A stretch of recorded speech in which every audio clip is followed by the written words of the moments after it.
Adam, can you hear me? You all right, mate? Yeah. Would you like that camera I put up there? Yeah, it's good. It's good. So you've got a nice professional studio microphone arm as well. Yeah, I was actually getting lessons from this guy before I met you, and he said, "Get this mic, get this, get that."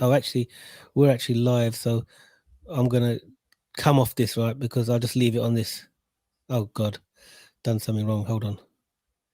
Let's remove because if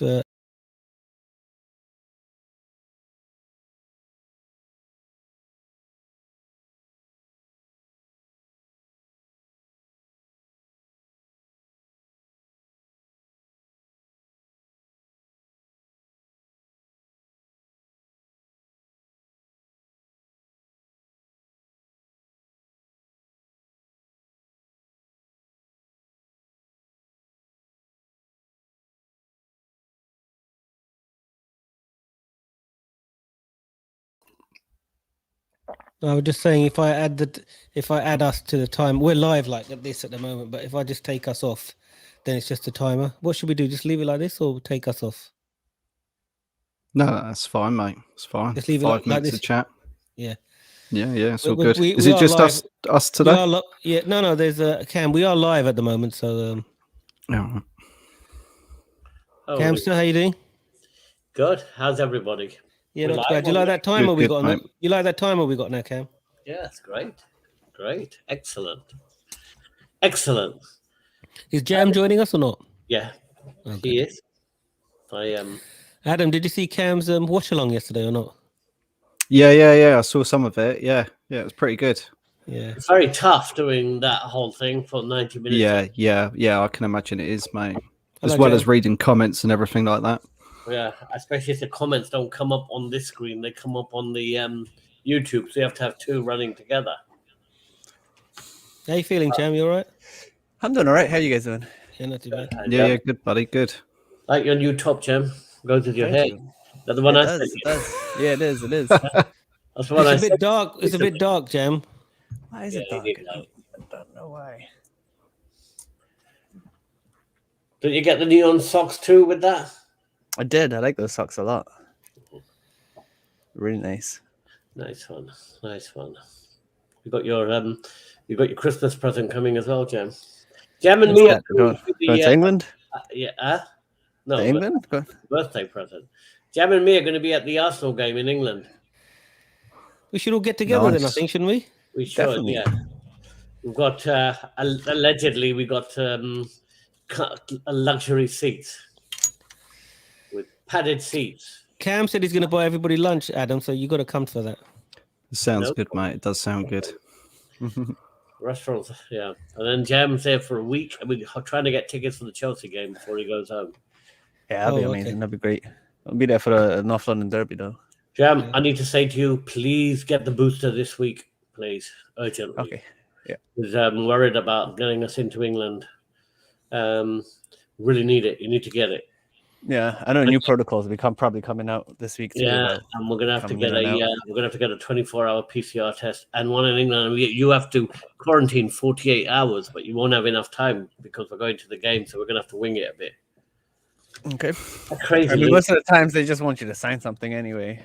In England they change the laws every 2 minutes. God knows what's going on. Yeah, that's true. It doesn't seem like No. they have much actual authentic things The to 1 minute to say determine whether one you thing had and then the somebody COVID. else says something else, and then somebody Stop else. slagging off Britain, Cam. Just because you got to Florida now doesn't mean you can slag off England. Yeah, Come off that's man. it. Hey, Florida's not much better. Man, I you tell know? you what, we had Trump Florida's probably for much years, worse. and Boris Johnson makes Trump look like a genius. Boris That's Johnson's saying something. Yeah, but Boris Johnson doesn't represent everybody in England, yeah? The same way Trump didn't Yeah, he represent doesn't. everybody in America. So, But what a Cam, you were born in Brixton, man. Don't forget that, buddy. I would never forget that, buddy. Ever. Jam was born in Leeds. Well, you were born in Brixton, weren't you? Yes, I thought you were, yeah. absolutely. Brixton So you born should and really bred. be sporting Crystal Palace or somebody, but anyway, You we'll should leave be. you. Jam, that's why Jam's second Definitely team. got a soft point for Crystal Palace. What about Leeds, Jam? Yeah, I mean, they're Leeds. I like them. Don't really care for them. Well, already people are watching. Use Couch is here and Tracy Jones here. Hello, everybody. Yes. Use Cam, couch. you can see the comments as well, can't you, Cam? I can. One's my daughter and one's my sister-in-law. Okay, we need the rest of your family on there as well, don't we? The family. Of Who's most blunted? That's me. That's That's Jam. me. But you can't join. You can't be a host and put comments as well, can you, Jam? Yeah, that's that me. Yeah. I'm two But I don't different people. understand if Tracy and Use Couch are both there. Oh, we have got two because it said one person watching before. Now we've got two. Yes. We've got a minute to count. In future, what I'll do is I'll just have the countdown. I want our faces showing. Yeah, so what are we going to do? How are we going to do this today? Because I mean, there's a lot. I mean, it's very interesting. I'll run it, buddy. Yeah. Don't worry about me. I'm the perfect Yeah, host. I was wondering. I haven't really got anything fan to say, but you got this, Ray. Oh, I you got did this, mention man. that. Don't worry. I'm gonna tease all this stuff out of you guys. Don't worry. We're Nice so to used see you, Tracy. complaining. That's all And we nice can to see do. you, Use Couch. Yeah. Tracy only said nice to see you, Jen. What about nice to see Ray and Adam as well, Tracy? Don't Everybody you want else, to yes. nice to see us or not? But can they We feel- see us? You Are we feel live? left out now. You're only saying Oh, hello yeah, to Jem. Hey, Geek. Oh, she did say. Hi, guys. Oh, okay, fine, yeah. Thank you. I'm only joking. Adam and me feel left out, this family channel. Yeah, we do a bit, mate. Well, yeah. Oh, God. Oh, thanks, Tracy. Appreciate that. Thank you. And Adam as well. Thank you very much, Tracy. It's really nice of you. You're a star. Well, we're going to go live in a minute and I want to get rid of this timer. Yes. I mean, obviously, people can see us already, correct? Yeah, of course they can, yeah. Good. Wow. Countdown. Everybody, hello and welcome back to the Spurs 9501 podcast. You've seen Little Buffs before anyway, but this is Ray in London. I've got Cam in Florida, Adam in Basingstoke, little dark Adam. Seems like still Halloween where Adam is. And we got Jam recuperated and well now after his illness. So welcome back, Jam, and welcome back to everybody. So how's everybody feeling today? Cam? Wow. I mean, emotional and very, very happy. I mean, yesterday, obviously, I was doing the watch along. So it was quite strenuous and quite, took out a lot out of me. But yeah, great. Thanks. Yeah. What about you, Adam? How are you feeling after the win yesterday? Yeah, feeling good, feeling positive. Looking forward to the next couple of fixtures where we'll definitely get 3 points. So yeah. Good stuff. And Jam, how are you feeling? And what did you think about the win yesterday? We'll come into it in more detail, but generally, how are you feeling? Very happy with the win yesterday. Definitely after that Europa Conference performance that we saw that first day, and then we missed the match on the weekend. So very, very happy to get back into winning ways. And, we got another match coming up on Sunday. Yeah, good to see you guys. So listen, for the first time in a long time, we got some good news to talk about. A 2-0 win at home to Brentford. Let's come to you first, Jam. Give us your thoughts about the performance and what you saw. What encouraged you about, other than the win, what other stuff did you see in it that, gave you hope for the future? Oh, man. We were shooting and hitting the target, which has been something we've not done for a while. So that was really good. Defensively, we look solid. And we made Brentford, who have been a pretty decent team all season, made them look pretty average. More than average. They didn't do anything all game. We nullified them well. So a lot of encouraging things. I think I like seeing Harry Kane kind of. He didn't score, but he was strutting some stuff out there a little bit with some good passing and just needs to find his his shooting boots and start scoring again. Mm-hmm. And Adam, what encouraged you about the performance yesterday other than the win? What stuff did you see that gave you some good signs here? I think you could slowly see Conte's work taking effect. And I think we're going to keep on seeing that over the next couple of weeks more and more. Just three main things that really jumped out at me was just our positioning. The players knew their roles. The way defensively we were shaped, we were better. We didn't play ourselves into trouble or keep on passing it back and playing ourselves into the trouble. But the main thing I was really impressed with was how we come out in the second half. Yep. Because our pattern is, as soon as we come out second half, we just completely switch off. Don't look motivated, cause trouble for ourselves, and then panic and then concede. Mm-hmm. We were straight on the ball. Pushing forward, running into spaces, trying to create high pressing, high tempo, and that for me was the biggest thing that you could see that Conte had. worked over the last couple of weeks.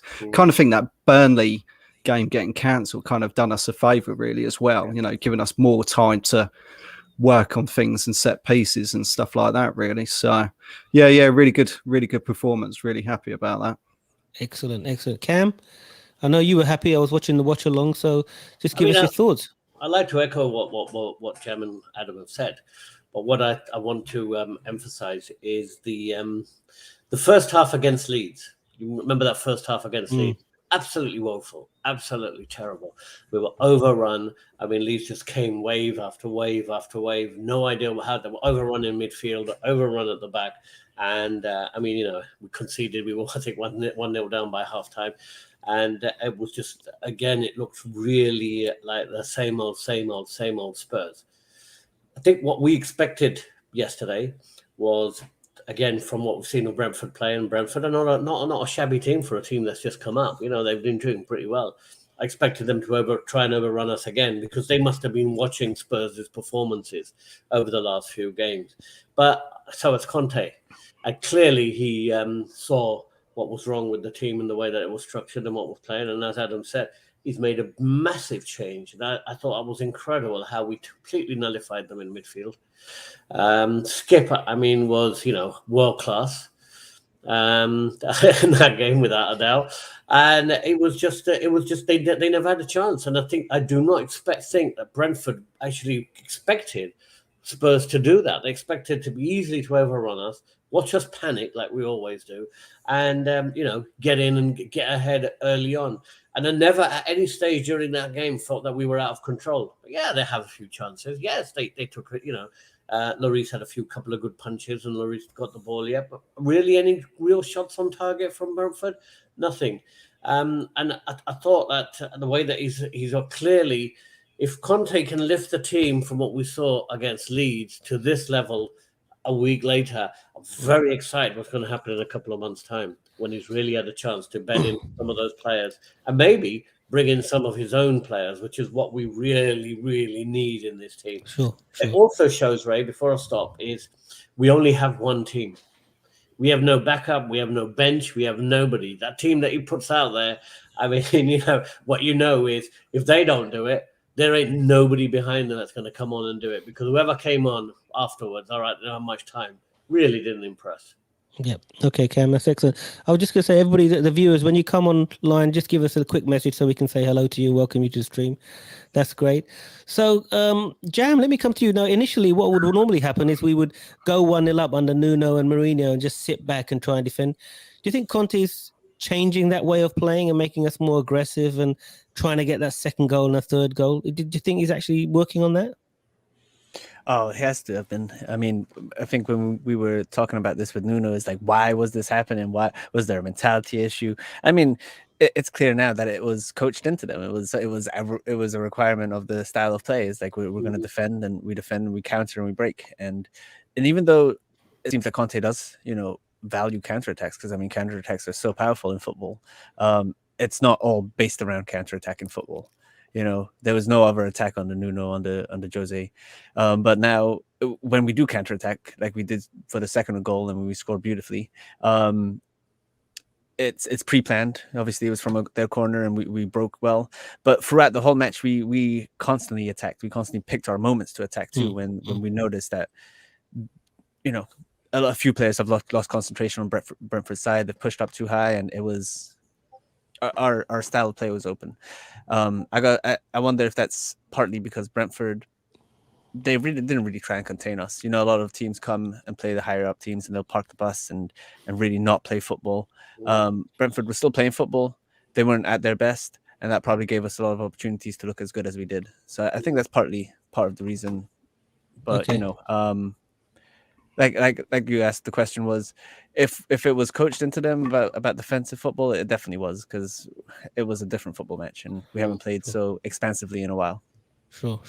Okay, great. Thanks for that. Adam, I mean, collectively, we as a fan base, we've all got our dislikes in players and all that. I think we all agree on the certain players we dislike. For example, Dyer, Winks, Davies, etc. But under Nuno, under Conte, I have to admit that they don't look such bad players. I mean, what do you think is going on there? Is he doing some black magic on them or something, or what? Even Dyer looked reasonably comfortable yesterday. Well, take Winks Out of that, because I think Winks didn't play. Yeah, and I think I just don't think Winks is up to the level. Even though he's a Spurs boy, he's passionate about Spurs and stuff like that. I kind of think that Harry, Oliver Skip, and Højbjerg remind me of Edgar Davids and Michael Carrick partnership back in the Martin Joel day, where one of them would push forward, the other one would sit back, they would switch, they would support each other, and they just dominated that centre of midfield, picking up loose balls and challenges. I think he has, and I think he's had to work with the tools that he's got until the January window comes up. We said that he's gonna, the best time that he's come in was now, because he's got that time to look at, over the last few weeks, to look at the players and see, right, who can I change mentality, who can I get a song out of, and think, I can improve them and coach them, make them better players that are going to listen to my instructions and have a better mentality. We all saw the documentary where Mourinho kept on questioning players' mentality, saying they were too nice, they weren't really listening.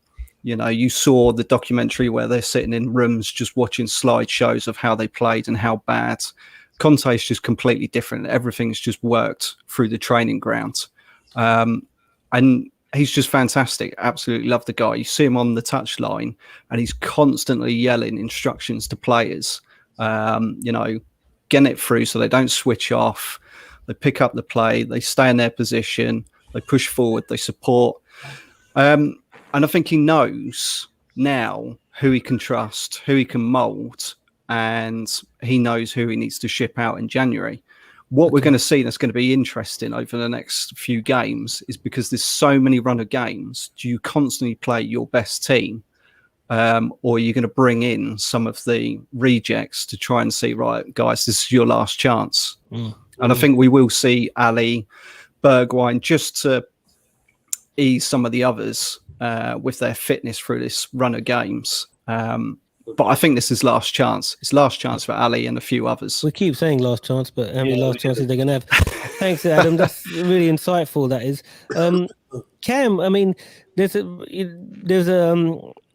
report in the papers that Conte has only spoken to Bergwijn twice since he's come there, possibly giving him the cold shoulder, etc., like that. This guy's a ruthless guy, because on an interview yesterday, he said we'll celebrate this win till midnight. Then 1 minute past midnight, we're going to focus on the next game. They've got to be focused. Blah blah blah. This is the type of person this football team needs, isn't it, Cam?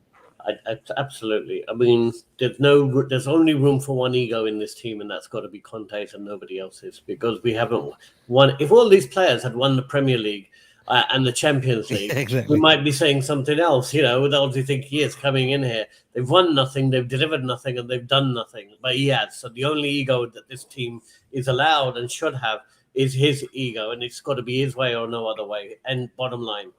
And I think, Adam mentioned him on the touchline. One of the things I noticed yesterday when we were 2-0 up, he was behaving and acting as if we were 6-0 down, because he was still screaming at them, still pushing them, still making sure that they were doing stuff. And what really impresses me about Conte, that he is able to shout above 65,000 people in the stadium. It's incredible. Yeah, I mean, he must have a hell of a voice. He's got a big larynx there, hasn't he? Yep. Absolutely. But the thing is that you're right.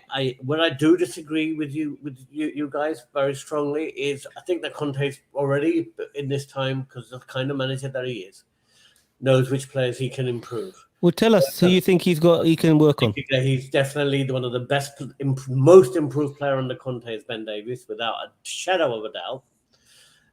The second most improved player under Conte is Dyer, without a shadow of a doubt, because I haven't seen him make many mistakes in the last few games. I'll be perfectly honest about that. Yeah, positioning might have been bad. Third most improved player is Winks. Are you sure about that? Yes, I'm absolutely sure about that. Improved player. I'm talking about not that he's the finished product. Yeah. We're starting on a low base there, aren't we? Yeah, fair enough. But they have, but they've been consistent, and he hasn't lost a game yet in the Premier League. So let's be clear. The players that have gone down, in my view, since Conte's been there, have actually deteriorated. Adeli, he's become a worse player, and the Moura game proves it to you. Bergwijn. I mean, and if Conte spoken to him twice, that would be 2 times more than I would have spoken to him if I'd been in his place. That's for sure. And thirdly, Ndombele. Ndombele's, you would have thought that with a coach like Conte, who is all about the passion, is all about the running, is all about getting things through to the players, right? That they would have grasped this opportunity. Everybody would have. Whether it's human nature. But those 3 players, to me, have actually gone down. And I think that's very clear where we're going with those players. And I would have probably put Lo Celso in that category too. Okay, so where's the creativity going to come from, Jam? Who do we need to provide that? If Ndombele, Dele Alli, Lo Celso, Winks is not creative anyway, but if these guys are not going to be making it, where do we get creativity from? I don't think Moura can do it.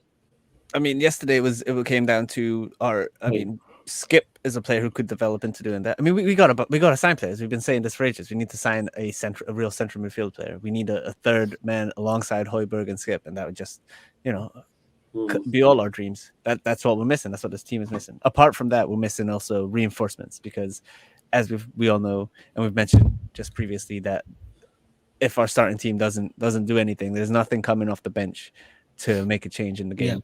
Yep. Like literally nothing. Our only substitutions are going to be defensive substitutions because players are tired.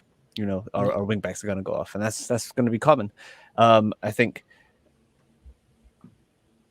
a lot of fans think that we want to win the Europa Conference League or something, and that might have been our biggest aspirations on Nuno, because that's realistically, I mean, what else was he going to win?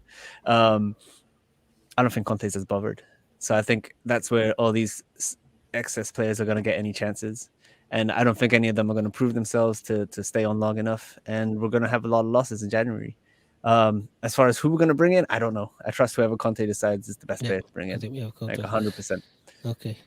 Adam, let me ask you a question. In we all saw the Moura debacle. Sanchez was appalling. Davies wasn't great. So just explain why he's still playing them? Is it because they're better than what he has, or it's like the least of 2 evils? Why is he still playing Sanchez and Davies in the Premier League? What's your thoughts on that? Well, obviously you got the Romero. I know Romero's out injured, but he's got others. He's got Rodon. He's got Tanganga. Why is he still playing Sanchez and Davies? Do you think, even though they played really badly? I think because of their experience. Compared to the other two, because the other two are young. If you're looking for creative, going back to your previous question to Jam, if you're looking for creative players, Ben Davies, stick him in midfield. Job's done. Don't need to spend any money. You've already got the most creative player there causing problems. But no, I think it's just literally down to experience compared to the other two. Okay, fine. Cam, let's move away now. What do you think about Harry Kane's? Talk about Harry Kane's performance, then I'll come to Jam and Adam. How do you think Harry Kane did yesterday? I just want to say one thing before we sure. and that is that in terms of creativity, because we are so limited with the players that we've got and are able to get the creativity, to me it seems that Conte has decided to use the wingers as the creative players, and that he's pushing them forward so much to actually start putting in a lot more balls. I mean, there were times when I saw Reguilon playing almost a centre forward role, and you wished at that time there was probably Son on the ball or Kane on the ball. And I found that's what he's. I mean, it's basically is slapping on the sellotape until hoping that the wheels don't fall off until we can get some proper fixes. But that's where I think that Conte's decided that's where the creativity is going to come from. Because if that wasn't the case, he would have had Ndombele pushed up further and been playing in the team. And I don't think he's got any confidence in the guy to be a team player. And I don't think that he's going to be a long-term Spurs solution.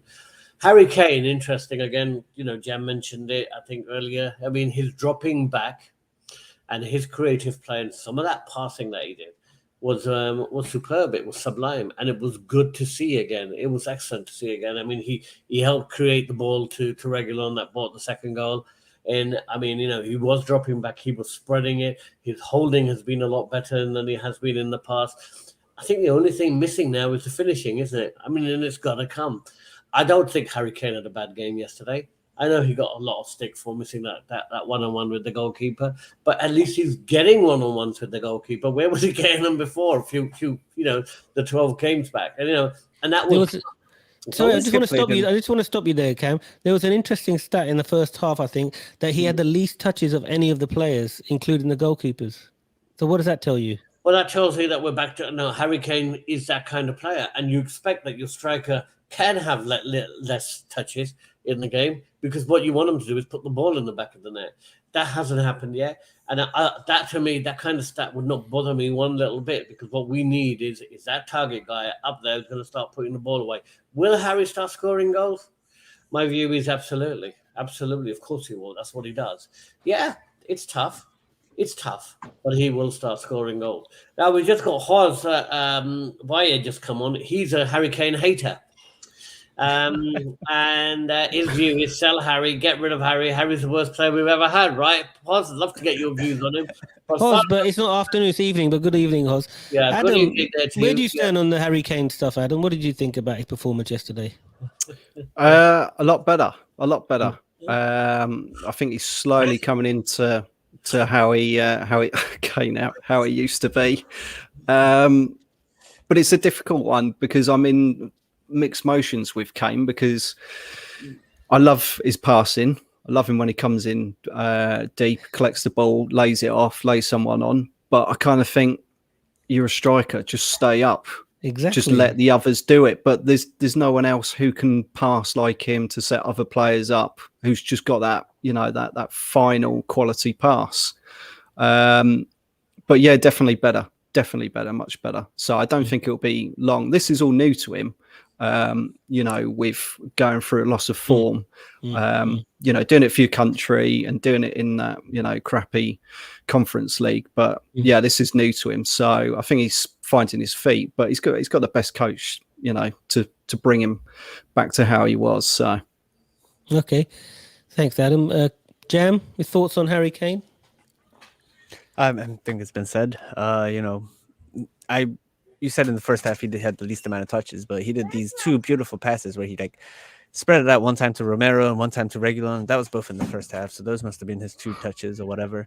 And I mean, if that's what he brings with two touches, then those are two moves that could have easily ended up in goals. Just I don't. But his job is to score goals, isn't it? Do you think his heart is still in it, or does he want to go to City? Do you think he looked like? I mean, I don't think he wants. I don't know. I think he's gonna be wherever he feels like he's needed the most, and obviously he's gonna be needed at City, and they're gonna try again in January. But if Conte can convince him that he's gonna play here, I just don't see him having that need as much anymore. I don't know. I feel like Conte can convince him. I feel like he's still young enough to have another season. It doesn't work out. He can play with Conte for another season and a half, and the following summer after the World Cup, he might still want to go, but who knows? Yeah. Cam, there's reports in the press today that Conte sees Stephen Bergwijn potentially as a backup striker rather than Son. I know you don't like Bergwijn, but just look objectively, what do you think of that? Ridiculous. Yeah. He scored one goal and made one goal in Holland. When was the last time Bergwijn scored? Does anyone remember?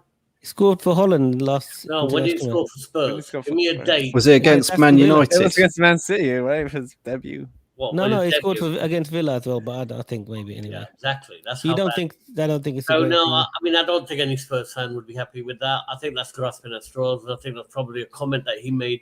I think the comment was made in relation to, did he see Son as a backup striker? He said no. I probably prefer Bergwijn to Son in that kind of position. I think that's where we were coming from there. But I just wanted to add something that. That was said in relation to that Jam was saying. Sorry, yeah. What about some of the players that Conte's improved? But I'd like to put this out to you guys and tell me what you think. Ben Davis is our new Bonucci, and Winks is the new Pirlo. If anyone saw that little back heel that Winks did between him and Skip, it was absolutely beautiful. Skip. It was a really good moment. You'd all be sitting there saying, wow, did you see that? How brilliant it was. Yeah, so there you go. Conte's brought you your new Bonucci and your new Pirlo. How can you lose now? Yeah. I mean, I was very happy with Oliver Skip. What a beautiful pass he did for Harry Kane to put him into. That was a great pass. Yeah, he should have scored with that. So it proves that Skip can actually do it. I think it's going to be a great player for Tottenham. Skip and Højbjerg. We need to talk about Skip in detail. Yeah, let's talk about Skip. Let's start with you, Adam. What do you? I know we all like Skip, but what was the main qualities that he brings to the Tottenham team? He was passing forward instead Yeah. of going sides, instead of going Exactly. back. They call him That was a massive difference. I've seen some forums call him sideways Skip, but No. it's passing forward, which is great, isn't it? When he does it. It was brilliant. do it. Yeah. Yeah, he can do. I think it's a confidence thing. I think it's a learning thing. But yeah, he was brilliant on the ball yesterday. Absolutely brilliant. How do you think Højbjerg played, Adam? Good. So going back to how I said about the Carrick and Edgar Davids, Edgar Davids used to go on drive and runs, and Carrick would stick back, and it was the same with Højbjerg yesterday. He was getting in the box. He had a couple of chances. He was getting in the thick of it. So I quite like that partnership. They read each other pretty well. They know when to push up, who's going to drop back, who's going to go forwards, run into the extra areas and support attacks. So yeah, I think those two are the best suited, other than Winks and Højbjerg. I definitely think, like Cam said, Skip has improved massively over the last couple of weeks, and I think he's just going to build on it. Yeah. Jam, I wanted to talk to you about a comment that Glenn Hoddle made on commentary. The commentator asked him about Emerson Royale, and he said the jury's still out on him. Do you agree with Glenn Hoddle on that, Cam? Or Jam, sorry? Yeah. I like Emerson Royal. I think he's much a bigger. I mean, we're coming from Aurier, so the improvement is obvious to see. But no, I like him. I like his attitude. I like his aggressiveness. I like he's not the most. He's defending one. Though. That's the main thing. Yeah, but he's not in the team. He's not in the team for defending. He's basically He's basically a wide player. You know what I mean? He's a winger. Well, he's basically what is he in the team for? The fact that he's able to also defend is an addition, but he is not there to defend. But when the other team is attacking him, he's part of the back five, so he is a defender, isn't he? Well, I don't know. I think you got to balance it out, right? And in the position of a wing back, there are times when you're going to be needed to defend, but that's why you have another 3 centre backs, right? Like what are those other 3 centre backs doing? Right? I think you also have. That's why we have 2 central defensive-minded players in the center of the park. They cover those wing back positions. That's what Højbjerg should be doing. That's what I mean. I like Emerson Royal, and I think he just needs to grow a little more into the league. I think his confidence will improve once he starts getting some nice assists and even a goal or 2. But I mean, we're literally coming from Aurier, so give me anyone and they would be a better player.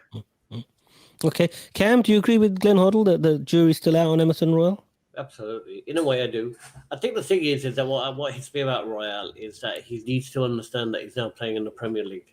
Premier League is not the Spanish league. You're not out there at Osasuna or whatever, and where you can look pretty on the ball, and you got a bit of time to pick out your pass and sort of like juggle it between your feet whilst the players make their moves and stuff. They run you, and it was very evident in the second half where he had time to clear the ball, he had time to pass it, and he just juggled it around and got beaten by about a player because it was right on top of him and took it off him. And I think that he needs to get a bit more mature and understand in this league you don't have that level of time that you have in Spain and you have in Italy and everywhere else. This is hey, they're on you like a rash. So I feel that he can get better. I think his crossing is still very poor. And we do compare it. If we compare him to Aurier's crossing was a lot better. And I think he needs to start improving. I never see him put in very many or very good crosses in, but I think that both Regulon and Emerson are growing in that role. And they seem to be getting better and better as time goes on. And I think that the more chance they get, the better they will get. Coming back to Skip, I just wanted to say, I know we were talking about Skip. What I wanted to say about Skip was the thing that impressed me the most was we didn't even know he was there. He just effortlessly cleared up. He was that typical water carrier, as Cantona would say, just took care of business, made sure that everything was clean, took care of the second ball. Everyone else could then be the creative stuff, do their thing, do whatever they needed to do. And and it allowed us to develop as a team, and that's what sometimes you need. You don't need someone who's going to be flamboyant, that's going to go around whatever. You need a tidier upper, just like Kante would do for Chelsea. Now Kante's a bit more of a player, but more all that sort of stuff that he would do. But this guy, he really does that for us. And the less we see of him, and the less we know he's there, and he's just taking care of stuff, is what makes him the exceptional player that I think that he can become. And that's something that Spurs haven't had, because one of the things that really hit me yesterday, Ray, about the game, again going back to that game, was for the first time I've seen us being first to second balls.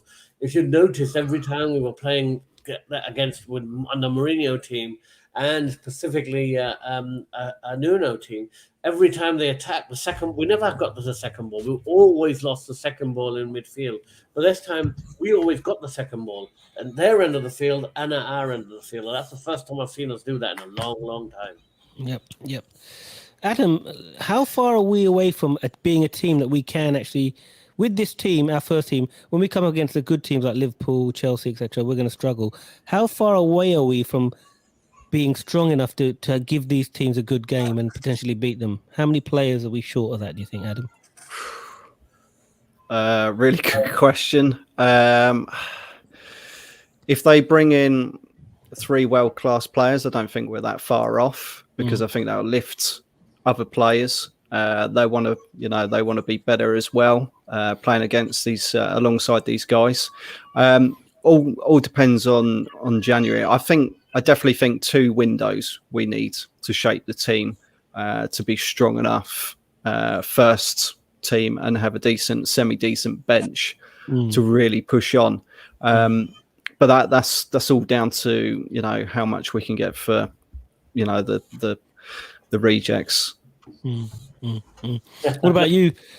What's your thoughts on that, Jam? What do we need to catapult us to a team that could challenge like Chelsea and Liverpool and these? What do we need realistically? We can't change the whole team. Realistically, it's more about changing. Like look at Man United, for example. They're miles away from Chelsea and Liverpool and Man City even. I would say realistically, what's going to get us back to because I mean we're around there right now, but we're not going to last if we don't have refreshments. New players coming in. Refreshments. I want some refreshments. We need some refreshments. We definitely need some refreshments. Reinforcements, you mean, don't you? No, I mean refreshments. I mean some refreshments. Cups of water that will come in and rehydrate our tired ass team. You know what I mean? It's been like we have too many players there that are just not there, that are sitting around collecting a paycheck, and it's been far too long that they've been doing that. I don't trust anyone that wasn't on the starting 11 yesterday. And even if we can replace those players with players that we believe are of their quality, of the quality that they believe they are, you know what I mean? They don't have to be world class. We would be at a much higher level than we are right now. If we could get 3 world class players, like Adam said, we could get up to, within a season or 2, up to that level of Chelsea and Liverpool, where we should have been after the Champions League final, where we could have kicked on, reinvested in our squad properly, got some actual good players because we were still in the Champions League, and too little, too late from Levy, but he's trying. Conte's here now, and we got to trust the process. Yep. Cam, I mean, call me a pessimist if you want, but I just can't see us being a top team with people like Davies, Dyer, these types of guys in the team. I just can't see it. I just don't think they're the right caliber. What do you think, Cam? I know you said they're playing a lot better, and they are, but I don't think they can ever get us to the level we need to be.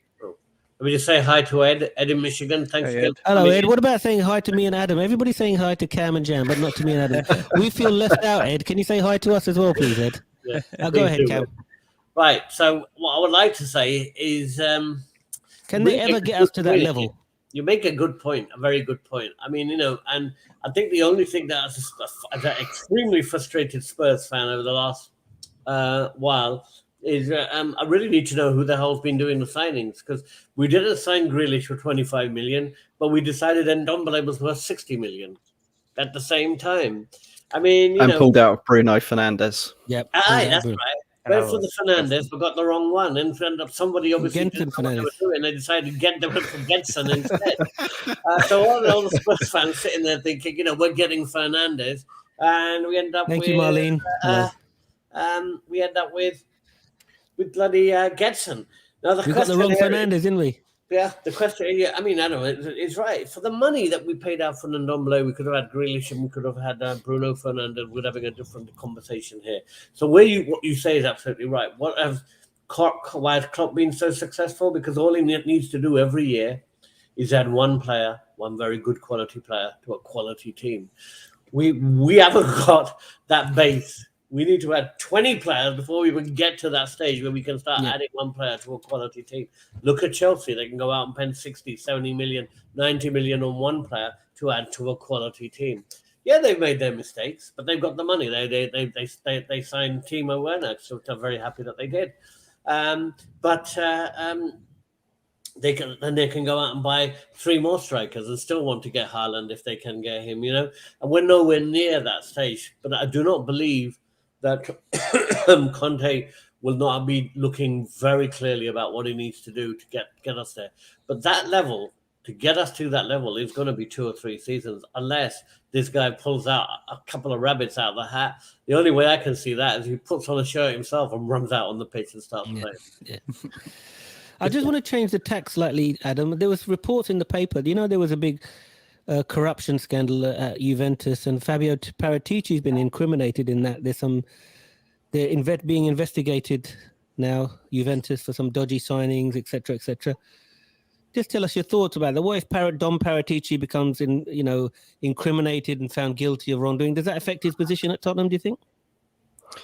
I think when Levy probably read that, he started choking on his drink and thought, wow, great stuff. What have I done? No, I don't think so. I unless, the allegations have got a serious weight to them, causes a lot of pressure from the press and stuff like that to influence. I don't think so. I mean, the Italian league's always had a history of corruption and fraud and people just getting linked left, right and centre. So I don't think it's any more than when, Harry Redknapp was, being investigated at the time.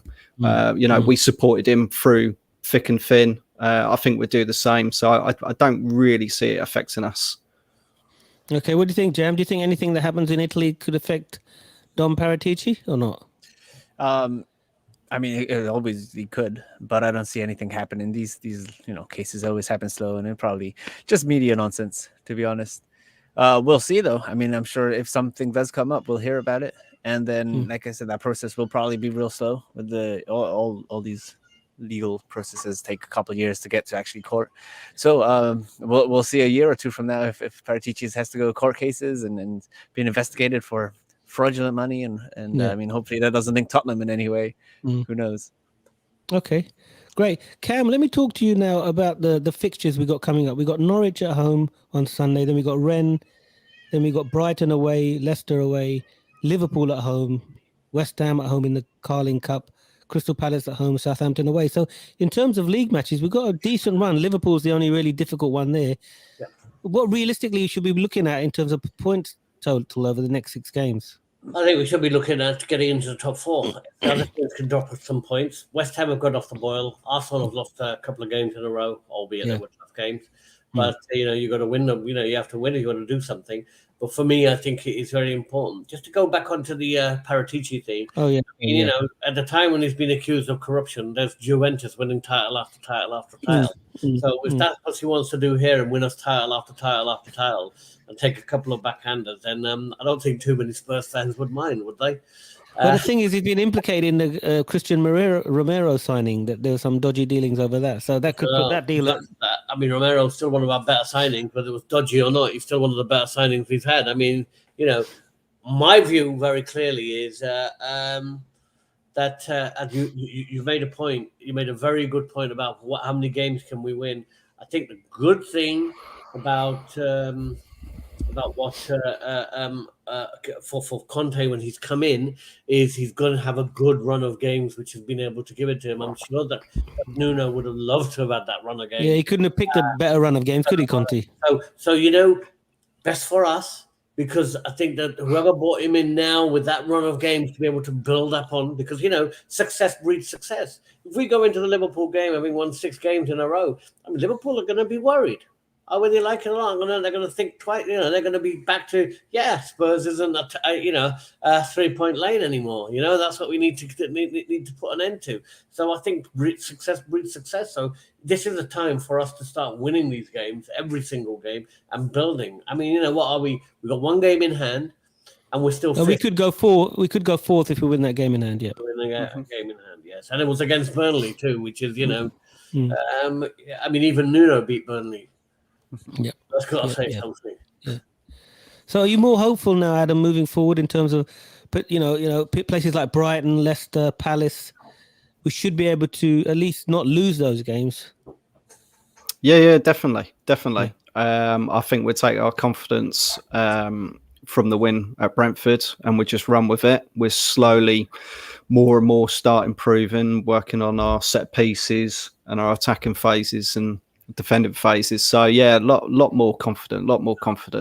We saw with the Everton and the Leeds game, and even Conte coming out and raising questions, and you kind of thought, oh, okay, is history going to repeat itself? But yeah, he's done fantastic, and I think we're just going to progress and each week get better and better. I'm literally counting the days down till January because I've waited so long for that window to open. And I just can't wait. I just hope we don't let you down. That's all.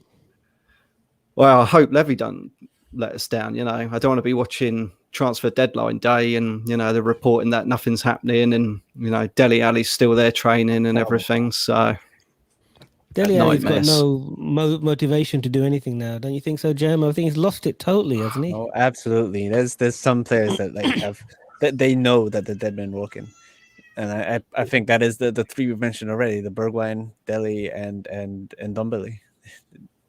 I'll be surprised if we see them as well.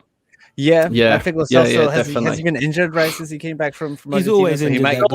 He is right. When it comes to playing for Argentina, he'll be fit again. Don't worry about it. You won't see me crying about any of those guys leaving. Now Anderton comes to mind.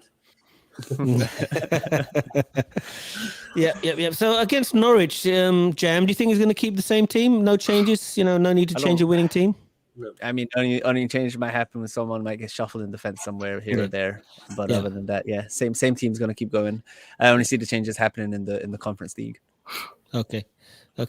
Cam, same team against Norwich. I mean, just to go back onto that point about Dele. I mean, Dele said before the last Leeds game, fit and ready.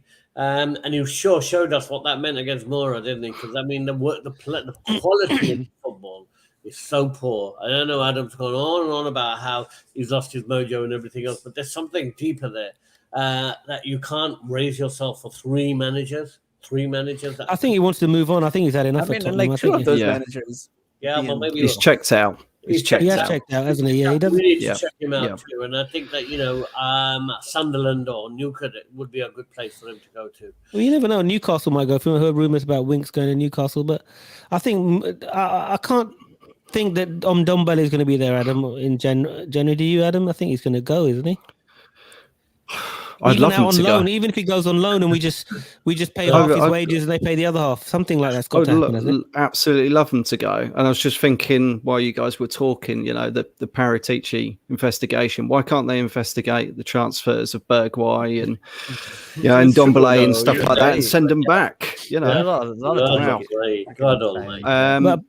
Apparently, Steve Hitchen is very close to Daniel Levy, so his position is not under threat. Whereas reports were saying that the whole recruitment team were being looked at Steve Hitchen.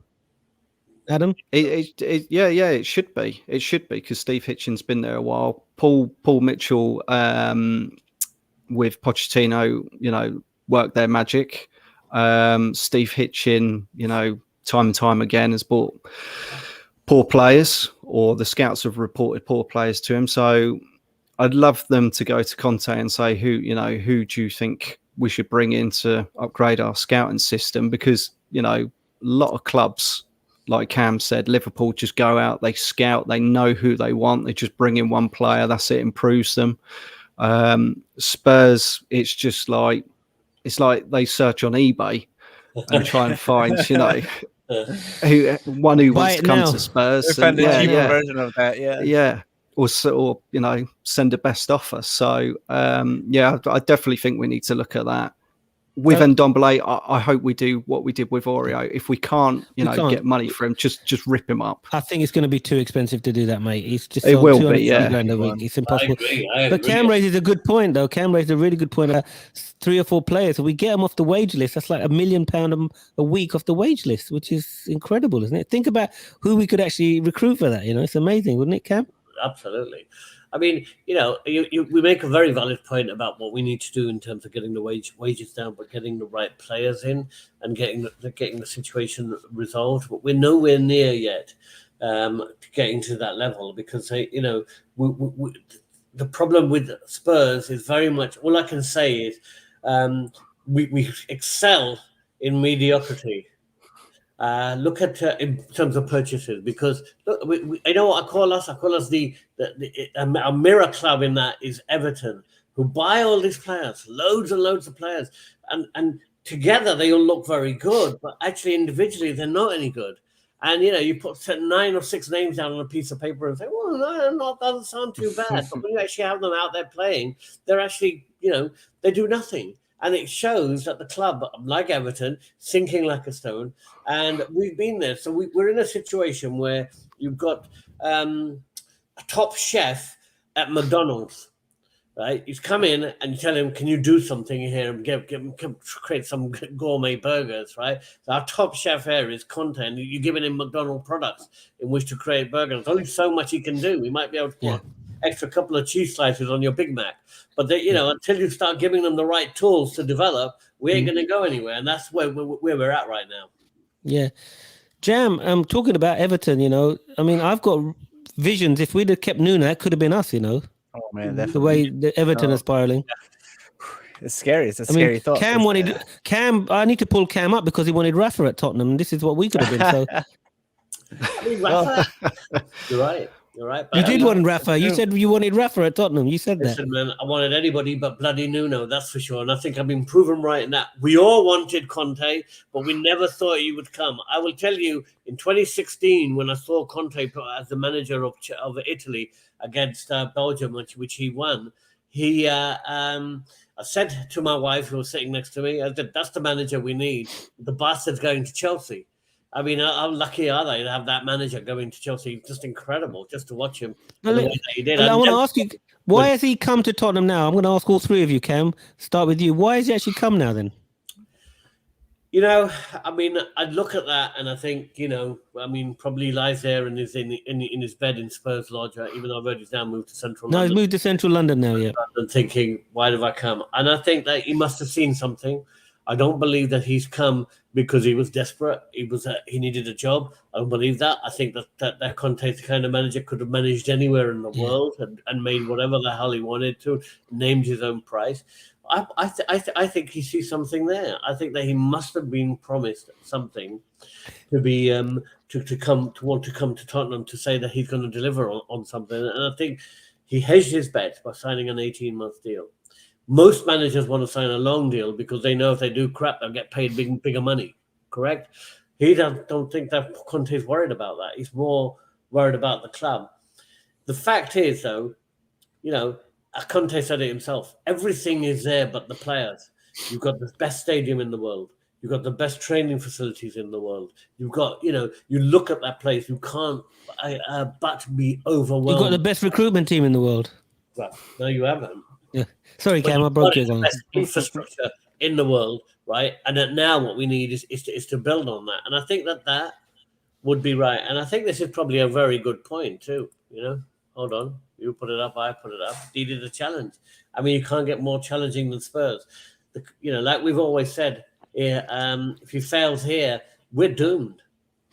But he doesn't necessarily lose his aura because everybody's failed there. So it's a no-lose situation, isn't it, Adam? Yeah. If he succeeds, then his stock has gone up really, really high, even though his stock was high anyway. To succeed at Tottenham when nobody's been able to succeed puts him onto a different level, doesn't it, Adam? Yeah, it does. It's it's the biggest biggest challenge I think he's ever faced as a manager.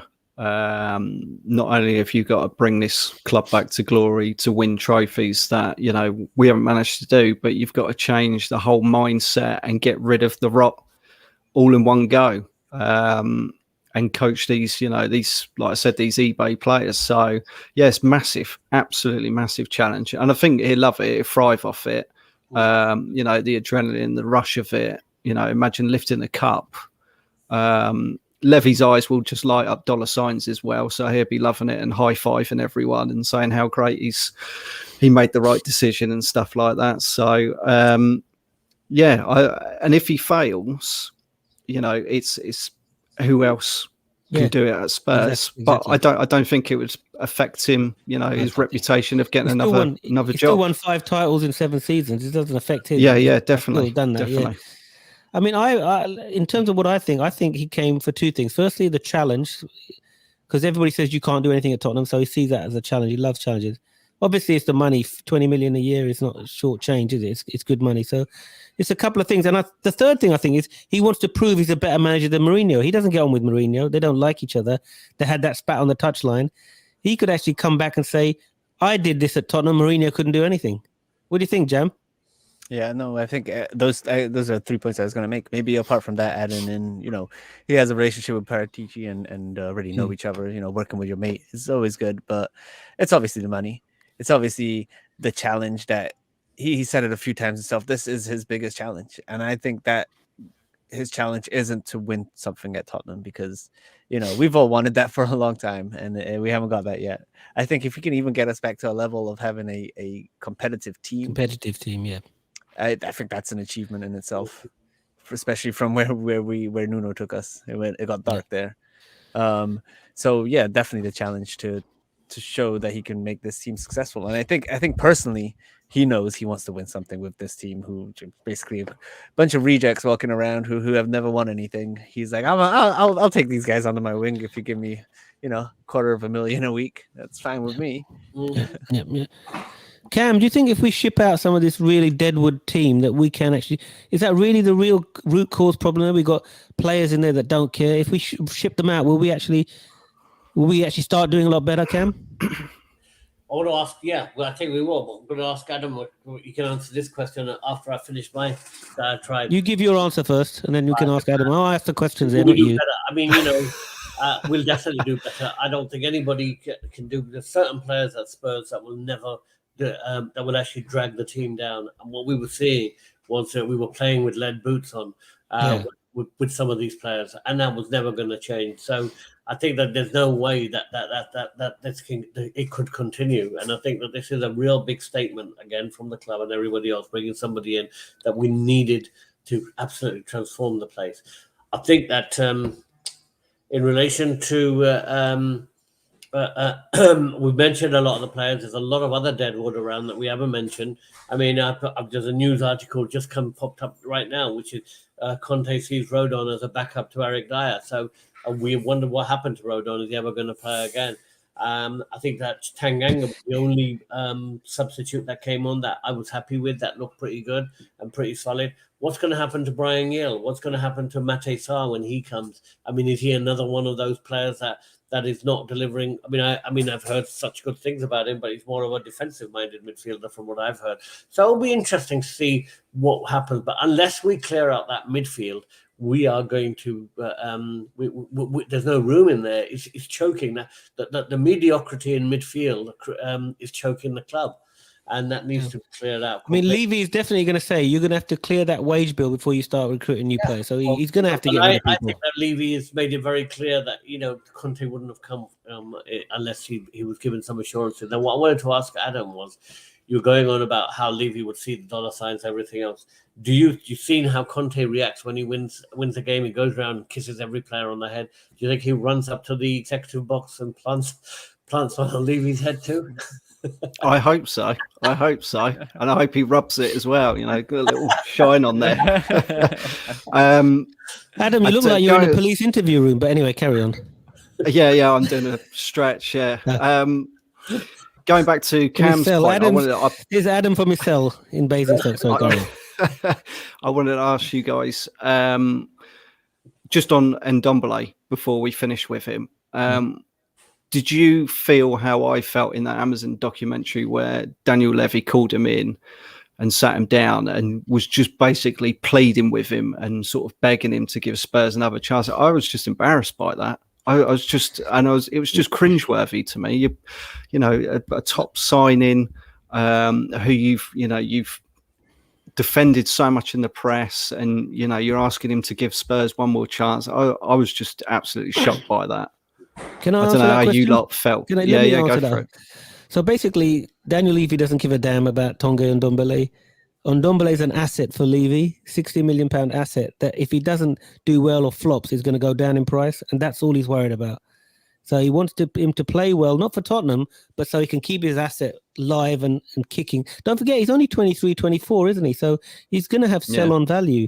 So that's why I think Levy did it. He wouldn't do it for any other players. He'd just say, right, go. But for this guy, because he spent so much, he needed to keep him on board. What do you think? And Ndombele wouldn't get into that Brentford team or a Leeds team or any Well, other team. Ndombele ain't getting into any team, basically, at the moment. Yeah, I did see, it looks like he's lost a bit of weight, though, didn't he, Cam? I mean, he could lose another £20, it would make no difference. He could gain another £50, it wouldn't make any difference. Plus, the fact is, we don't know what's going on inside the head of that player, or whether the player knows what his position is. Nobody. It's been season number 3, manager number 3. Somebody tell me what is his best position. I don't. On the bench, left back in the changing room. Yeah, left back in the changing room. On the bench. Yeah. But isn't that absolutely incredible that you have a player your most expensive player you don't nobody knows where he's supposed to be. Yeah, nobody. 3 years. Come on. Well, what about Lo Celso? What do we do about Lo Celso, Cam? I think I've got mixed feelings about Lo Celso because I thought that he should have been the answer to the Eriksen conundrum. He isn't, and he needs to just go. Let's just draw a line under it and get rid of him. He should never have been signed after that loan deal. He was injured most of the time. Pochettino. He didn't really deliver very much. No, Poch had gone. It was Mourinho that made it. Was he really? I'm not sure about that anyway. 26 million from Celta Vigo. He could have gone back. And I believe that was another really big mistake. We almost made 2 more mistakes.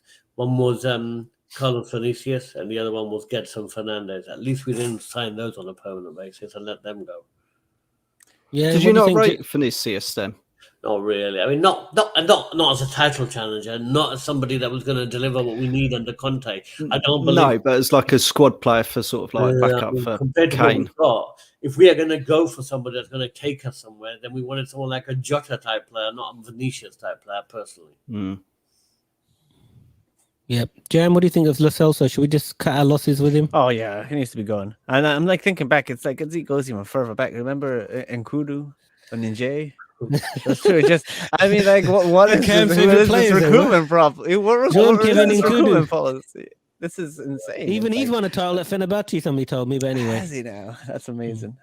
But what I've heard is that Steve Hitchens' brother is the recruitment director at Everton. So that's why they're doing so well as well. There is a big problem there, though. You're right, Cam. I mean, there are players that we've mentioned that are just, it's a joke. Hopefully things have changing now with Paratichi coming, because I mean, honestly, I like the players that he's brought in over the summer. I think they have all of them have potential. But what do you think about Galini as a signing? Well, Galini, he's a young goalkeeper. Cam said who? He's a young goalkeeper. He'll take his time. I think he's young enough to go either way at the moment. He's played like 3 matches. We can't judge him that harshly. No, I'm just asking you. I'm not judging him. Yeah, no. I think it was an interesting signing. I was surprised by it at the time, and I'm surprised we didn't buy a more direct replacement for Lloris. Someone who would literally share time with Lloris, because I think that's where he's at now. Sam Johnson from West Brom would be good. But Adam, what do you think of Galini? I mean, if Lloris gets in it, are you happy with him or comfortable with him being in goal in Premier League match against Liverpool? I don't think he's a replacement for Lloris. I don't think if he's Lloris is injured, for he's Lloris. the next guy on the track. Yeah. Well, you've got no choice. You would have to put him in. But he knows this league. He had a year-long loan with Aston Villa in the Championship, and he wasn't particularly amazing. So I don't know. Is that loan or is it a permanent deal? Loan with an option to buy, I think. Yeah, no buy. buy from Send me. him back. Send him back at the end of the season. don't I? Yeah. We need to sign Lloris for another couple of seasons. I mean, he's I playing. heard he's going to the MLS. He wants to be closer to you Yeah. guys. I know, but I'd like to. I'll go watch him play. I think that he adds a lot to the club. I think that I heard today Conte saying, yesterday saying that he hasn't sat down with him yet, but he wants to sit down with him, and he sees him as a key member of the team. He's just not had the chance to get around to it yet. What, been 4 weeks if he hasn't had a chance to speak to the captain of the club? I'm talking about extending his contract. Oh, it's in his contract. Okay. Listen, guys. So let's anyone wrap on our up. team hasn't balled anything either, you know. Yeah. Let's quickly go around and get predictions for Norwich then before we close up. Another great session, guys. Thank you very much for taking the time Friday night. I know it's difficult, or Friday night for us, Friday afternoon for the guys in the US. Jam, let's go to you first. Seeing as you got the green hair, we go to you first for Norwich. Give us a prediction. I'm excited. Hopefully, another home fixture. Our home matches have starting to become a little bit like a fortress, so I'm hoping a good 3-0 would be nice. Okay. Another clean sheet at least. Scorers?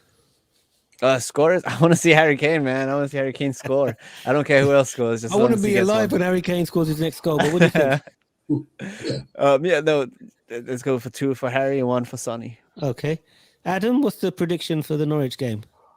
Well, Jams beat me to it. I was going to say 3-0. But I'm going with our best attacking player at the moment. Hat-trick for Ben Davis. Ooh. I know you're not serious now, Adam. I know you're definitely not serious. Who's Albon Lafont? I've never heard of him, but anyway. Just I like that. Nice one. I don't even know who that is. Who's Albon Lafont? Just Where does he play? Yosemar, who is that? I mean, I don't know. But Cam, what's your prediction for Norwich? Come on. I wanted to say 3-0 too. I'm going to go for 4-0. I'm going to go for I need our front players to start scoring. That's what we need. Forget about everything else. You need your striker, you need your front players to start scoring. I'm glad that Son got on the score sheet. If we'd got 2 dodgy goals, then I don't think we'd have been as happy. I like the fact that we scored from a corner. I mean, when was the last time anyone saw? It wasn't technically from a corner. It wasn't a corner. Which corner? It was a corner. It was played short. Yeah, it's not directly from a corner. It's because it wasn't direct. That's why we scored. It was a set play with the corner. But a question for you: Does Son get an assist for that or not? No, probably no, because someone else had another touch, but it was someone else from the crossed it. corner. But the thing is that usually when Tottenham Hotspurs take a corner, the other team expects to score themselves because they just break away and go up the field. Yeah. They don't get anything. I want to see more of that. I want to see Dyer take more free kicks. I want to see Dyer starting to get because I think Dyer's our best free kick taker. One thing I did like about Dyer was his passing from the back was pretty good. He can actually put a really good pass together. When Dyer was signed initially, technically he was one of the best players, and then he just went downhill because of whether it was coaching, whatever it was. But I think that has given us a lot of good seasons. I think he had 2 crappier seasons. I'd love to see Dyer get more goals. I'd love to see him. He plays for Nantes, I think, Nate. Yeah, he plays for Nantes. Oh, okay. And I'd like. Adam, he plays for Nantes.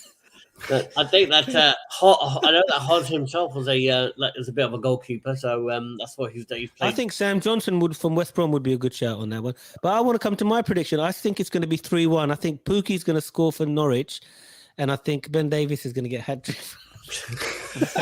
I'm following Adam. I think Adam's right. Ben Davis is going to be our new star striker. I like it. Okay, guys, listen, excellent. Thanks to everybody who was on the stream asking the question. Thank you very much. We'll be back next week. Final thoughts from Cam. We'll go around the panel for final thoughts, and then we'll close it. My final thought is I cannot wait until January. I really want to see lots of garbage taken. I like to see the trash taken out, and I like to see some new refreshments come in. Put it in the dumpster. Put the rubbish in the dumpster, eh, Cam? Get the refreshments in. Yeah.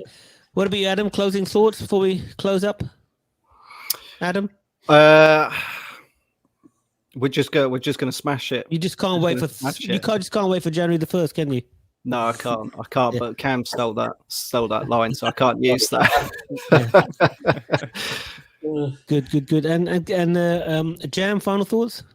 I'm excited for the crazy festive fixture list. It's always exciting, and then we're just gonna have game after game after game, and this is Conte time. Let's go. Let's win some. Yeah. At least these next 3 matches must win. Win everything. Yeah, of course. But I mean, we got Liverpool, Leicester Yeah. coming up. At some Remember, point. Conte came to Chelsea when they were 10th and won 18 games in a row. Let's get that. I would love that. Do you think that Chelsea team is better than the team he has now, Cam? Yeah, Easily. 18 games. Come on. That's They were pretty 10. good. Yeah, 18 in a row. He won 13 in a row. I think he was going for the record of 14, but we beat them at White Hart Lane 2-0. So that's it. Yeah. So, and I'm looking forward to another win against Norwich, and I want Harry Kane to score to get his thing back. I'm not sure if Harry Kane's still going to be here in January, though. I really don't know. It all depends on Conte whether he thinks he's up for it or not. Yep. Do you think Man City need him though? I think they do actually, because I don't think they're going to win the Champions League without a proper striker. I really don't think they're going to do that. I think they need But him. they want a striker who can't score right now. Yeah, he can't, but he has scored for the last X seasons, 20, 30 goals a season, so he doesn't become a bad player overnight. He's still Harry Kane. Yeah, exactly. Still a world-class striker. I think he's just playing a dodgy team at the moment. Thank you, Josimar. Appreciate that. Kane out. Thanks for everybody for joining us. I don't know if that Kane out is going to get you many fans, mate, on here, but that's it. Everybody have a great weekend. We'll see you on the next podcast next week. And Cam, we'll talk to you soon again about the post-match analysis. Take care, everybody. Bye-bye, bye-bye, bye-bye. Come on, Cheers, guys. Come on, Thanks, you Spurs. guys. Thank you, everybody. Go on, you Bye-bye. Spurs. Come on, you Spurs.